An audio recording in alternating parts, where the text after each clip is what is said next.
नमस्कार, स्वागत है आप सभी का न्यूज 21 में। मैं हूं आपके साथ उमंग माथुर। अब आइए नजर डाल लेते हैं खबरों पर जो कि आ रही हैं अन्य राज्यों से।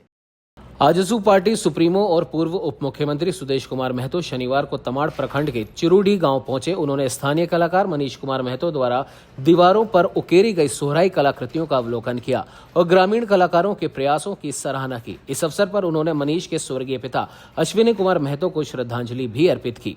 आपको बता दें, ग्रामीणों से संवाद करते हुए श्री महतो ने कहा कि चिरूडी गांव को मॉडल आर्ट विलेज के रूप में विकसित किया जाएगा। उन्होंने बताया कि मनीष के प्रयास से गांव के युवा और महिलाएं सोहराई कला से जुड़कर गांव का नाम रोशन कर रहे हैं। आगे चलकर इस कला को ट्रस्ट के रूप में संगठित कर रोजगार के अवसर भी प्रदान किए जाएंगे। उन्होंने हर संभव सहायता का आश्वासन भी दिया। रांची से संतोष मेहता की रिपोर्ट। और खासकर हमारे यहाँ सोहराई कला के क्षेत्र में एक अभिन्न हिस्सा आज हमारे इस राज्य का बना हुआ है। इस गांव और गांव का सपोर्ट, गांव की कलाकृति हर दीवार पर झारखंड का परिचय का बोध करा रही है।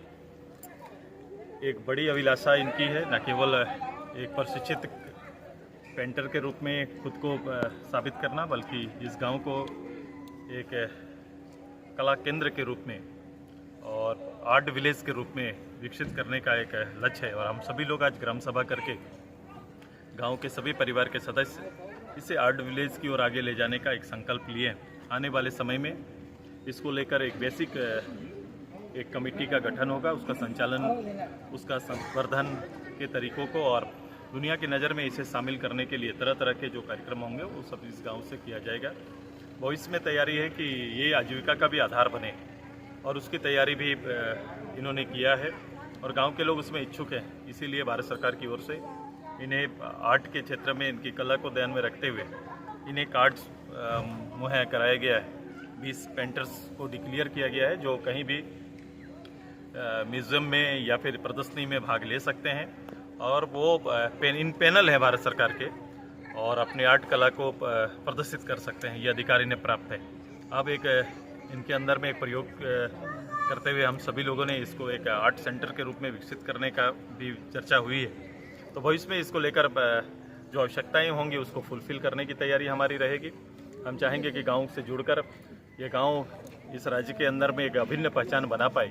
ये तैयारी हम गांव के साथ मिलकर हम सब करेंगे। सुदेश जी, आप क्या होगा, मैंने पहली बार छऊ पढ़ाई है, ये मैंने बोध कराया। छऊ नाच हम लोग जानते थे और बंगाल जब अलग हुआ, बंगाल और बिहार फिर झारखंड, तो लगा कि ये कला कि बंगाल का कला है। मैंने उसको इस्टेब्लिश किया अपने यहाँ पर, चूँकि ये पूर्वतः हमारा बंगाल का ही एक हिस्सा था। ये सीमा अलग नहीं कर सकती, अपनी कला जीवित है। और आज के दिन में छऊ की पढ़ाई मैंने प्रारंभ किया, उसको एकेडमिक रूप दिया है। आज बच्चे डांस सीखते हैं और डांस को पढ़ते भी हैं, तो एक आधार भी बना है और ये पूरे भारत का परिचय बना हुआ है। आने वाले समय में हमारी तैयारी है कि हम इस मानभूम क्षेत्र के इस कलाकृति के बीच में आर्ट को भी हम वैसा ही स्थान देने की तैयारी